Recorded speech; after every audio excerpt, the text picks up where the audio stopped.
We all know the effects of racism.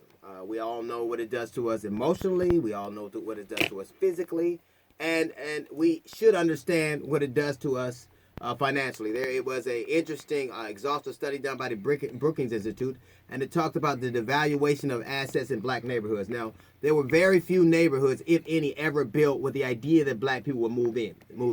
I grew up in Los Angeles, right next to Compton. Compton, where Jim Thorpe, a famous white guy, lived. Compton, Linwood is where Kevin Costner lived. Now, it's typical what happened back then is since there were no neighborhoods built for us, we wanted to buy a house, we moved where other people lived. There was this notion of us that the minute we moved in, that their property values would go. So they left. And they took the value of the property with them. They took stores and businesses. They took the wealth of the communities with them. Not because of anything that had actually happened, but because of their perception of us. If you look at the crime in Chicago, look at the directly the housing practices, where they could buy and where they could live and what they could do, and all of the resources that were stripped from those areas. In my own instance, I bought a house in West Hills. I was getting ready to sell the house. Somebody came out to give us an estimate on the house, an appraisal on the house.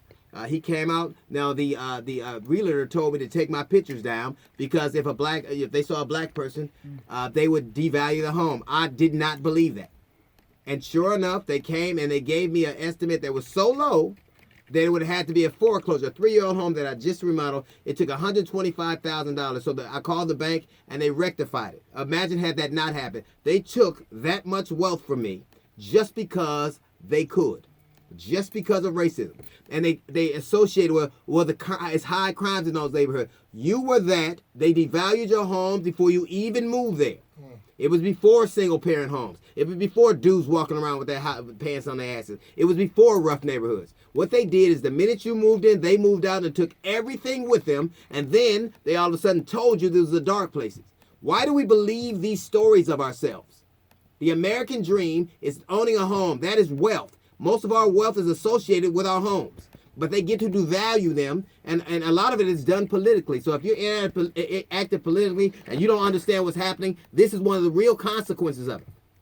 Your property is not as worth as much because you are in it, not because the structure is different, not because anything around you changed.